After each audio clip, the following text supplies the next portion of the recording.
Willow's orchard and her loyal guardian. Widow Willow's cottage nestled low in the valley, a comforting smudge of gray stone and moss-covered thatch against the vibrant green of her orchard. Smoke curled lazily from the chimney, carrying the scent of wood smoke and applewood embers into the crisp morning air. The small dwelling was a testament to her late husband Thomas's craftsmanship, every stone carefully placed, every beam lovingly hewn. Inside, the rooms were small but meticulously kept, filled with the warm glow of candlelight and the aroma of simmering stew. Willow herself was a study in quiet resilience. Her hands, gnarled and strong from years of working the land, moved with a gentle grace as she stirred the pot hanging over the hearth. Her gray hair, pulled back into a loose bun, framed a face etched with the lines of time and sorrow, but her eyes, the color of faded forget-me-nots, still held a spark of warmth and determination. She wore a simple woolen dress, its faded bloom mirroring the distant mountains, and a worn leather apron protected her from the splatters of the simmering stew. A low growl rumbled from the corner of the room. Gus, a massive brindle mastiff, rose slowly to his feet, his amber eyes fixed on the cottage door. He was a formidable creature, all muscle and bone, with a scarred muzzle and a protective air that radiated off him like heat from the hearth. He'd been Thomas's dog, his shadow, and now he was Willow's. Gus was fiercely loyal and tolerated few strangers, a trait Willow both appreciated and sometimes worried about. His initial suspicion was always palpable, a low, guttural warning that echoed in his chest, but once someone earned his trust, they had a friend for life. "Easy, Gus," Willow murmured, her voice soft but firm. "Just the wind." Gus remained unconvinced, his ears twitching, his gaze unwavering. After a moment, satisfied that there was no immediate threat, he settled back down with a heavy sigh, his watchful eyes never leaving the door. Willow ladled a portion of the stew into a wooden bowl and carried it outside, Gus lumbering close behind. The orchard stretched before them, a sea of apple trees heavy with ripening fruit. The air hummed with the buzz of bees and the sweet scent of apples, a symphony of late summer abundance. This was Willow's sanctuary, her lifeblood, the legacy Thomas had left her. She walked between the rows of trees, carefully inspecting the fruit, her fingers tracing the smooth skin of a particularly plump apple. She paused beneath an old, gnarled tree, its branches laden with crimson fruit. This was Thomas's favorite, a variety he called Crimson King. "He would have loved this year's harvest, Gus," she said softly, her voice tinged with sadness. "The best we've had in years." Gus nudged her hand with his wet nose, offering silent comfort. He seemed to understand her grief, the unspoken ache that lingered in her heart. Thomas had been gone for 5 years now, but the memories of their life together were woven into every branch, every apple, every stone of the cottage. She remembered Thomas's laughter echoing through the orchard, his strong arms lifting her high as they picked apples together, his gentle hands grafting new trees. She missed his presence, his warmth, his unwavering optimism. Running the orchard alone was hard, backbreaking work, but she refused to give up. It was her way of keeping his memory alive, of honoring the life they had built together. A sudden gust of wind rustled through the leaves, sending a shower of ripe apples tumbling to the ground. Willow sighed. The harvest was fast approaching, and she was already behind. She needed help, but she was hesitant to ask. She had always been fiercely independent, relying on herself and Thomas for everything. Asking for help felt like admitting defeat. As she bent to gather the fallen apples, a sense of unease settled over her. It was more than just the worry of the harvest, a prickling sensation on the back of her neck. She glanced around the orchard, her eyes scanning the shadows beneath the trees. Everything seemed normal, the sun shining brightly, the birds singing sweetly, but the feeling persisted. Someone was watching her. Gus, sensing her unease, rose to his feet again, his hackles raised, a low growl rumbling in his chest. He stared intently at the edge of the orchard, his eyes narrowed, his body tense. Willow straightened up, her heart pounding in her chest. She knew that look in Gus's eyes. It wasn't the wind. They were not alone. A stranger arrives in town. Dust devils danced on the parched road leading into Oakhaven, swirling around Silas's worn leather boots. The midday sun beat down on his shoulders, heavy with the weight of his traveling pack and the promise of good apples. He'd heard whispers in the last town, tall tales, probably, of Widow Willow's orchard and the unparalleled sweetness of her fruit. Enough to draw a baker a day's journey off his usual route. The village itself was smaller than he'd imagined, a cluster of weathered houses huddled around a central square where a sleepy dog napped in the shade of the water pump. A few townsfolk eyed him with curiosity as he passed, their faces etched with the quiet weariness of rural life.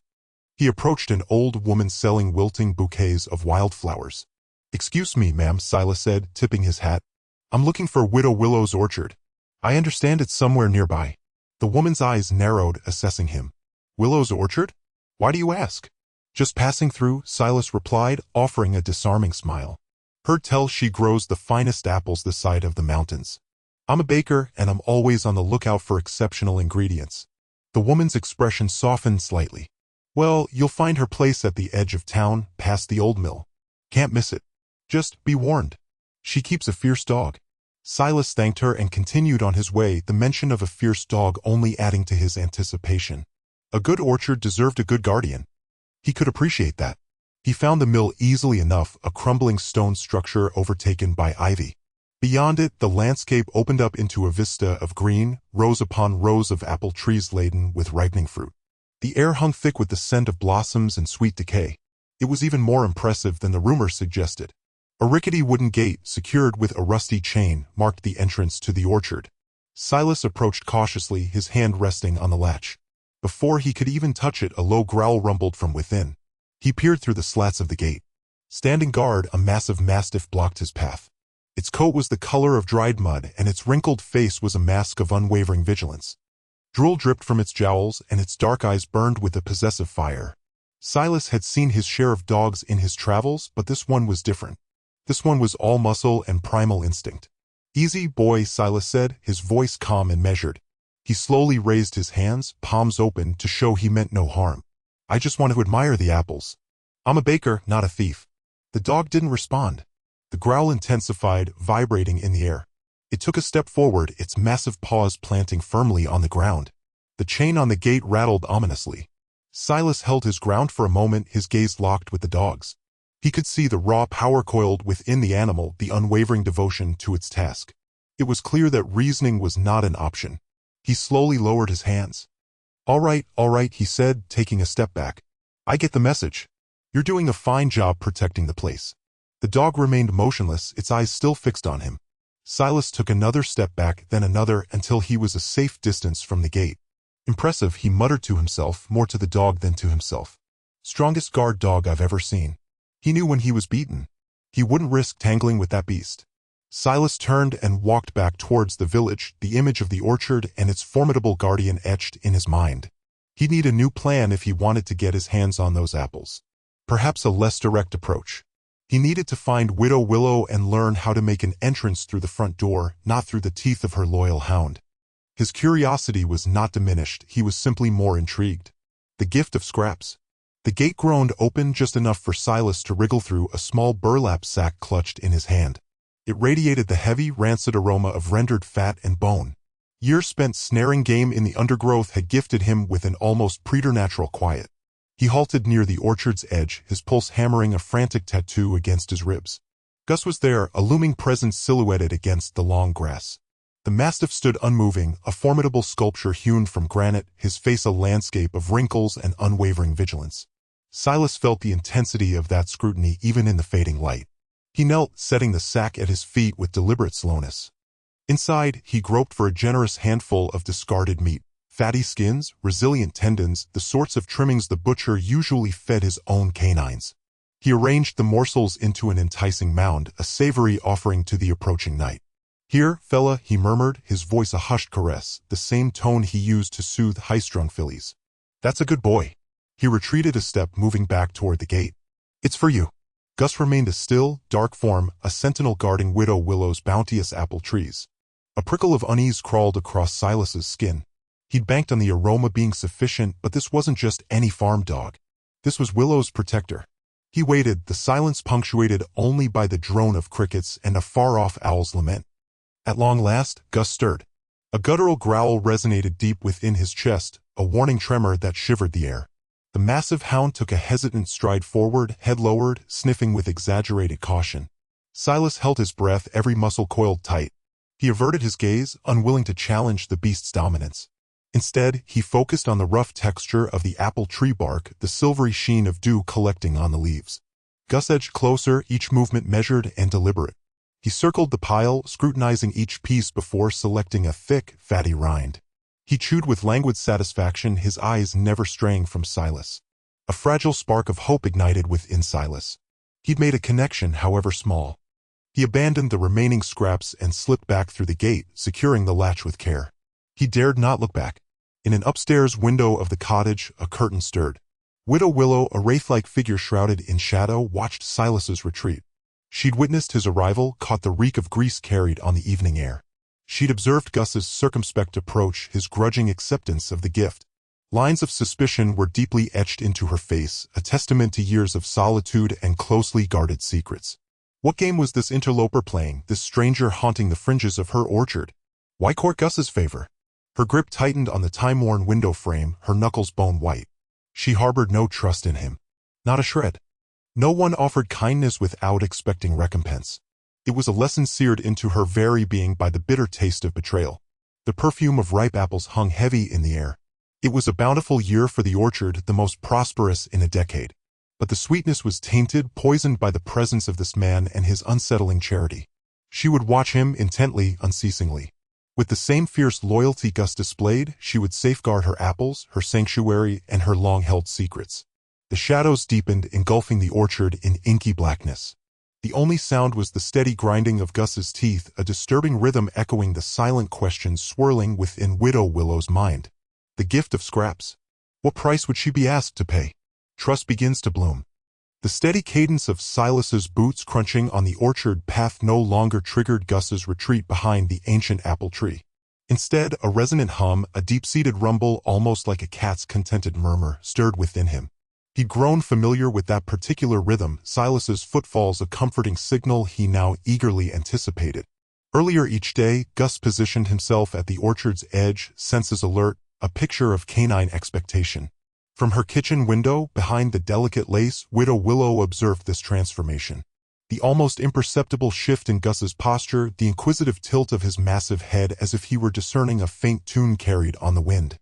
The tentative tap of his tail against the earth, a departure from its usual tight tuck. She noted how he now accepted the offered morsels, no longer snatched with suspicion, but taken with a gentle, almost courtly grace from Silas's open palm. Silas would speak to Gus, his voice a gentle current on the breeze. The words remained indistinct, but the intention was clear. A soothing respect. Never a sudden movement, always the offered hand, allowing Gus a preliminary sniff. A patience with the dog she hadn't witnessed in years, not even from Thomas. One autumn morning, a bone particularly rich with roasted marrow served as the enticement. Gus approached warily, meticulously examining Silas's hand before accepting the prize. He settled a short distance away, devouring the treat with quiet focus, the sound a soft percussion in the tranquil orchard. Silas remained at a respectful distance, propped against a plum tree, his gaze fixed on Gus. Widow Willow struggled to define the expression she saw there. It lacked any sense of ownership or even mere amusement. It was something deeper, a regard bordering on admiration. Later that week, Silas produced a battered, time-worn leather ball. He gently lobbed it a few feet, taking care not to aim directly at Gus, allowing him the option to ignore it entirely. Gus watched its descent, head cocked in curiosity.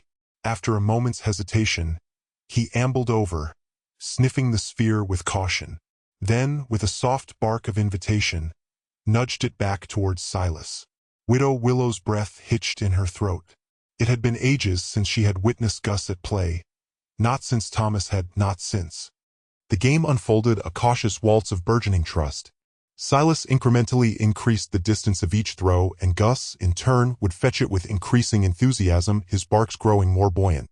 Widow Willow watched, a knot of emotion tightening in her chest. One afternoon, as Silas neared the orchard, Gus didn't simply wait. He trotted to meet him, a soft woof rumbling in his throat, and Widow Willow blinked in astonishment, his tail wagged. Not a vigorous sweep, but a tentative, hesitant wave, a flag of surrender in the silent battle he waged with the world.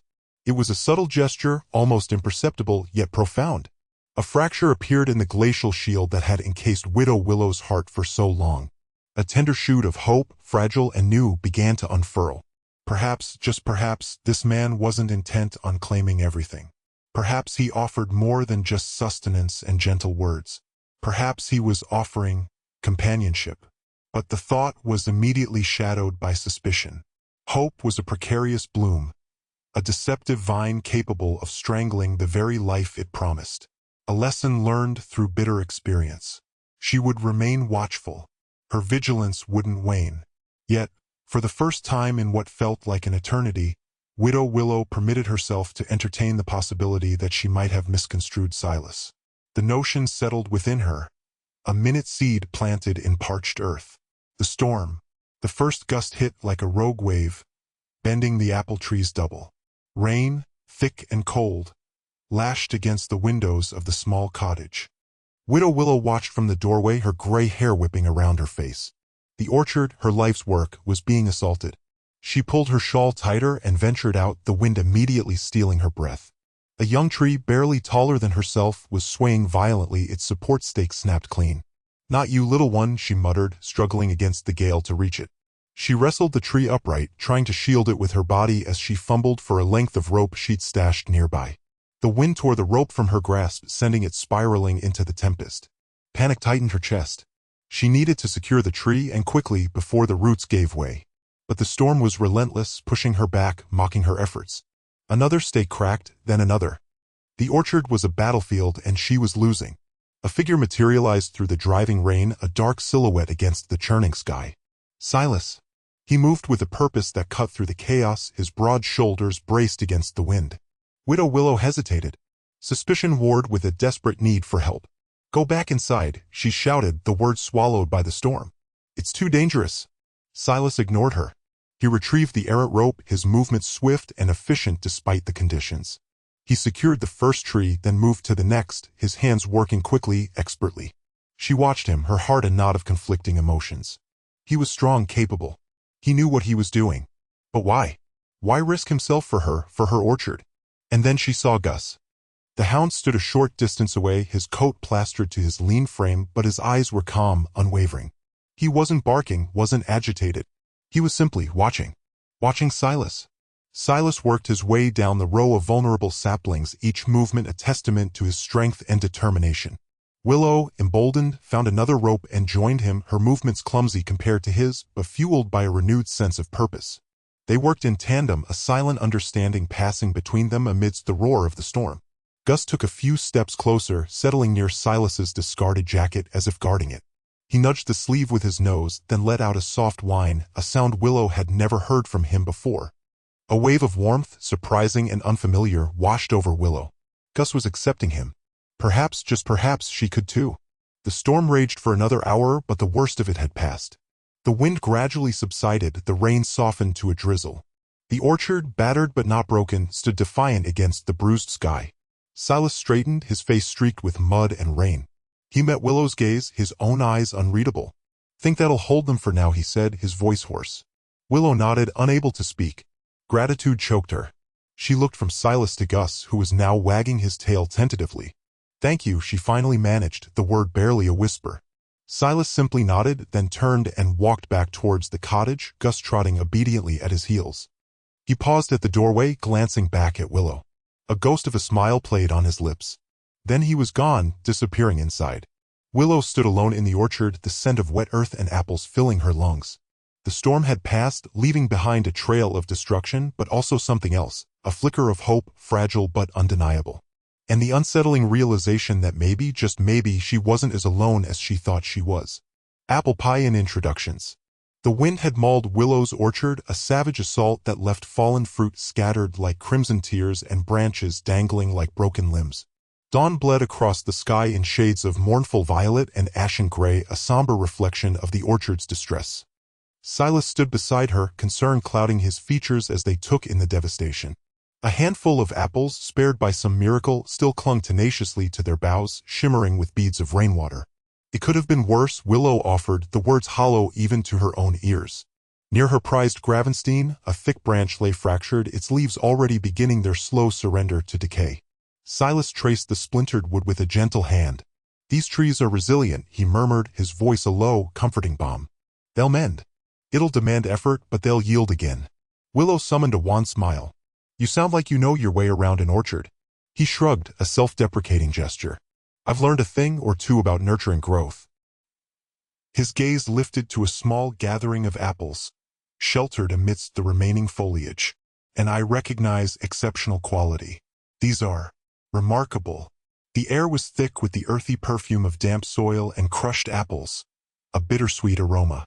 A solitary robin, unfazed by the tempest, darted amongst the debris underfoot, hunting for sustenance.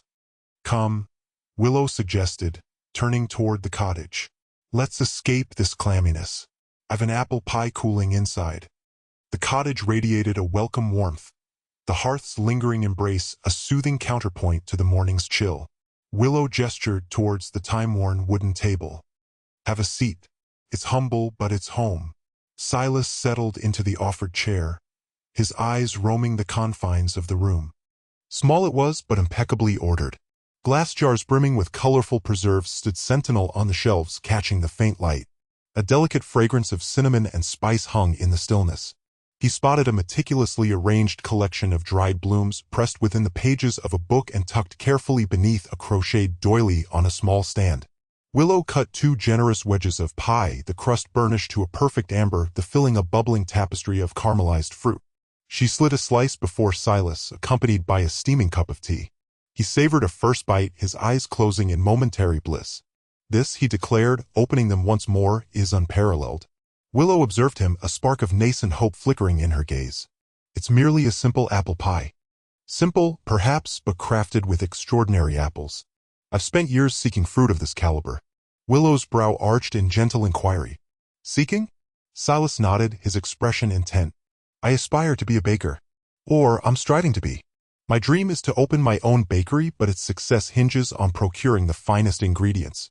And at the heart of any truly great apple pie lies an exceptional apple." He recounted tales heard in far-flung villages, rumors of a secluded orchard tucked away in the hills, overseen by a woman whose apples were celebrated for their unparalleled taste and texture. He had dared not credit the stories until he witnessed the orchard's bounty firsthand. "People whisper about Willow's apples," Silas continued, taking another forkful of the pie. "They claim they possess a complexity of flavor unmatched anywhere, a seamless marriage of sweet and tart." A pleasant warmth bloomed within Willow's chest, utterly independent of the fire's glow. It had been an age since anyone had extolled her apples with such reverence, since anyone had acknowledged the value of her life's work. "My husband, bless his memory, always maintained these apples held a certain magic," Willow said, her voice touched with a newfound tenderness. "He insisted they were kissed by the sun and blessed by the rain." Silas smiled, his eyes alight with understanding. He spoke the truth. He paused, his face taking on an air of sincerity. Would you consider selling me a portion of your harvest? I realize it's a considerable request, especially in light of the storm's damage, but I'd gladly offer a fair price. And I assure you, I'd handle them with the utmost care and respect." Willow scrutinized him, truly seeing him for the first time. She perceived the passion burning within his eyes, the authentic appreciation for the fruits of her dedication. She recognized something else too, something she hadn't felt in years, the glimmer of potential connection. Perhaps, just perhaps, she wasn't quite as isolated as she believed. Grumbly's claim. The rumble of a car engine, louder and more insistent than any farm vehicle, shattered the morning peace. Widow Willow, humming as she pruned a peach tree, paused, her brow furrowing. A shiny black sedan, impossibly clean amidst the dusty orchard paths, idled near the entrance. A man emerged, his tailored suit a stark contrast to the faded denim she usually saw. Beside him stood a younger woman, clutching a briefcase, her expression as severe as her tightly wound bun. "Widow Willow, I presume?" The man's voice was sharp, slicing through the birdsong. He approached, his polished shoes crunching on fallen leaves. "I am Mr. Grumbly, and this is my attorney, Miss Stern." Widow Willow wiped her hands on her apron, a knot of unease forming in her stomach. "Can I help you, Mr. Grumbly?" "I believe it is I who can help you, madam." Grumbly puffed out his chest. "I am here to inform you that this property, this orchard, is rightfully mine." Willow felt a chill despite the sun warming her face. "What are you talking about?" Miss Stern opened her briefcase, extracting a document with a crisp snap. "Mr. Grumbly holds the deed to this land. A legally binding document, properly filed and recorded." Grumbly snatched the document, waving it theatrically. "As you can see, Widow Willow, your tenure here has come to an end. I expect you to vacate the premises within the week. I'm being generous, mind you. He surveyed the orchard with a disdainful sneer. I have plans for this land. Much grander plans. The blood drained from Willow's face. There must be some mistake. This has been in my family for generations. My husband, we have the deed. Panic clawed at her throat. Where's the deed? Mistake? I assure you, madam, there is no mistake. Grumbly's voice dripped with condescension. I wouldn't waste my time on a mere mistake. Now I suggest you start packing. He gestured dismissively. I'll be back in 7 days. I expect the property to be clear. Miss Stern will serve you with the formal eviction notice. Willow's mind raced. The deed. She remembered her husband, Thomas, showing it to her. A yellow document with ornate script. But where had they kept it? The old oak chest? The attic? Wait! She pleaded, her voice trembling. Please, just let me find the deed. There's been some kind of mix-up. Grumbly sighed dramatically, rolling his eyes at Miss Stern. I haven't got all day. I have important meetings. Miss Stern, give her the notice. Let's go. As they turned to leave, Willow stumbled towards the house, her heart pounding against her ribs. The old oak chest in the parlor was the first place she looked. Empty. She rummaged through stacks of old letters, photographs, and Thomas's fishing lures. Nothing. Frantically, she climbed the creaking stairs to the attic, dust motes dancing in the shafts of sunlight. The air was thick with the scent of dried herbs and forgotten memories. She overturned boxes filled with baby clothes, holiday decorations, and Thomas's army uniform. Still nothing. Tears streamed down her face, blurring her vision. She sank to her knees amidst the chaos, her hands shaking. Where could it be? She remembered Thomas handling it last, years ago when he needed to prove residency for some town matter. Had he put it away? Or had it been misplaced? The weight of despair settled upon her, crushing her. All her hope, the fragile tendrils of a new beginning, withered under Grumbly's pronouncement. This orchard, this land, was all she had left of Thomas, of her family, of her life. And now this vulture wanted to take it all away. She scrambled to her feet, fueled by a desperate surge of adrenaline. There had to be a place she hadn't looked. A drawer, a box, a secret hiding place. She would find it. She had to find it. The discovery. Mr. Grumbly's voice, a gravelly rasp, sliced through the tense silence hanging over the orchard. Well, Widow Willow, I trust you've considered my generous offer. Leave peacefully, and I might even let you keep the hound.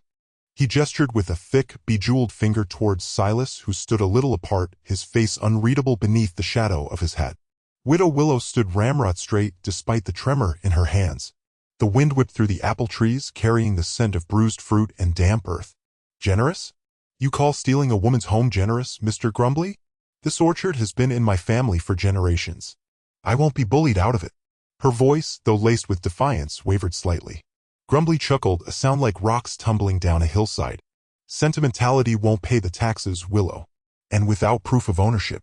He let the sentence hang, heavy with implied threat. That's when Silas stepped forward.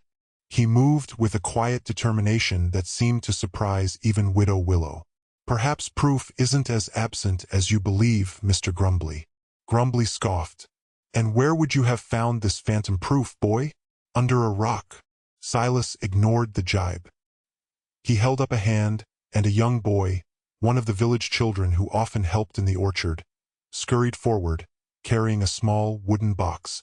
The wood was dark with age, the hinges rusted. Silas took the box, its weight surprisingly substantial, in his hands.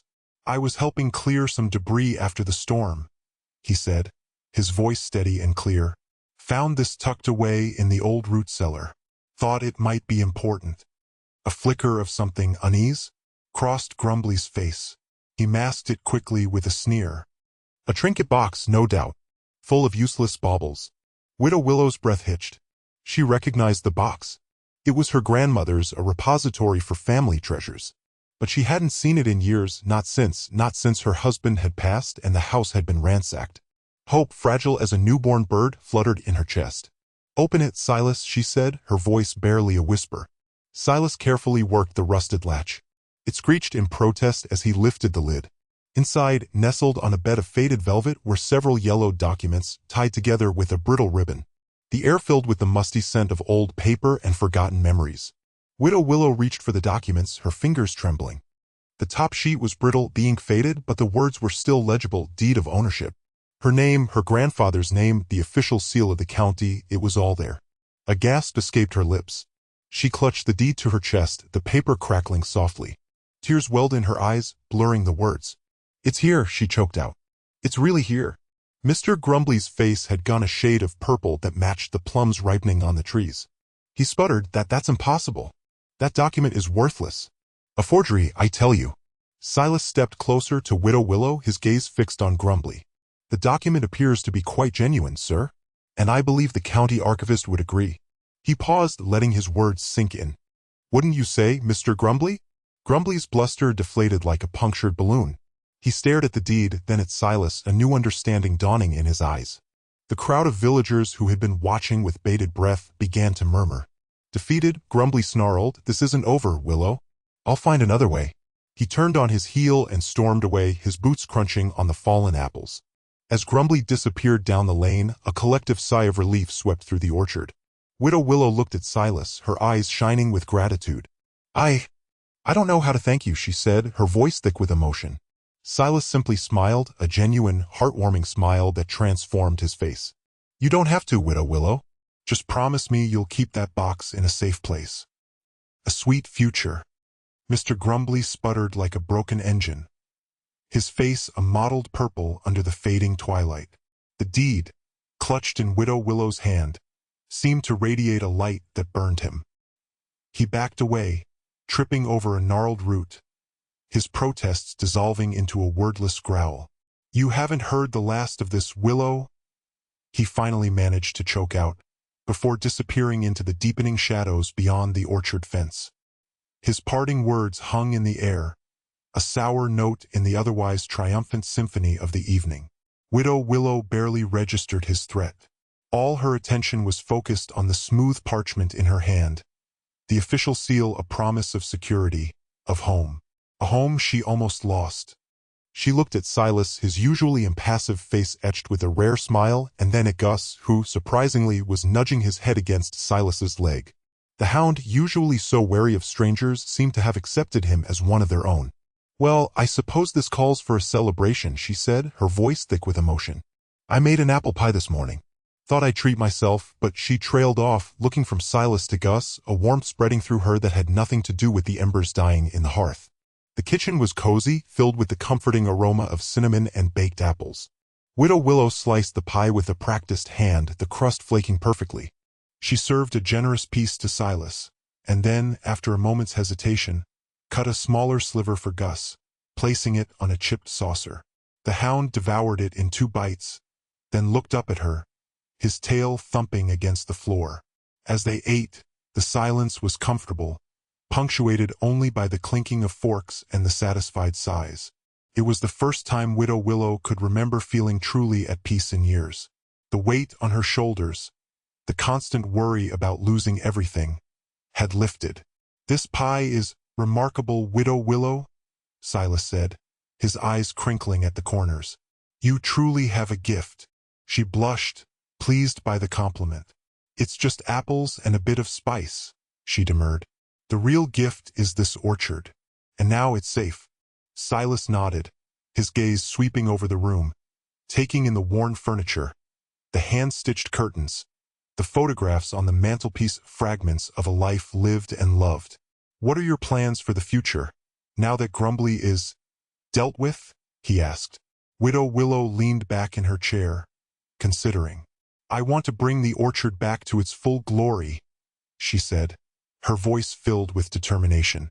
"My late husband, God rest his soul, he always had such grand plans. New varieties of apples, a proper cider press, maybe even a little shop to sell our wares."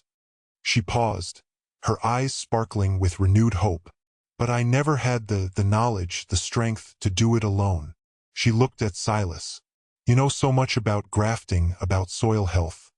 And Gus, well, Gus is the best guard dog an orchard could ask for." Silas smiled. "I would be honored to help, Widow Willow. This orchard, it has a magic to it, a potential that's just waiting to be unlocked." They talked late into the night, sketching out ideas, bouncing plans off each other. Silas spoke of new irrigation techniques, of organic pest control, of expanding the honeybee hives. Widow Willow shared her knowledge of traditional recipes of preserving techniques passed down through generations. Gus, curled at their feet, occasionally lifted his head, offering a low woof of approval. As the first rays of dawn painted the sky a soft pink, they finalized their agreement. Silas would become a full partner in the orchard, sharing in the profits and the responsibilities. Widow Willow would provide the land and her years of experience. And Gus would continue to be the loyal guardian, the furry heart of their little enterprise. Partners, then? Willow asked, rising to her feet and extending a hand to Silas. Silas grasped it firmly. Partners, he affirmed. He looked over at Gus and extended his hand, too. Gus seemed to smile and licked it. For the first time in a long time, Widow Willow felt a genuine sense of optimism. The future stretched before them, a landscape of apple blossoms and golden sunlight, of hard work and sweet rewards. Mr. Grumbly was gone, defeated. The orchard was safe. And she had found not just a business partner, but a friend. Maybe, just maybe, even a family.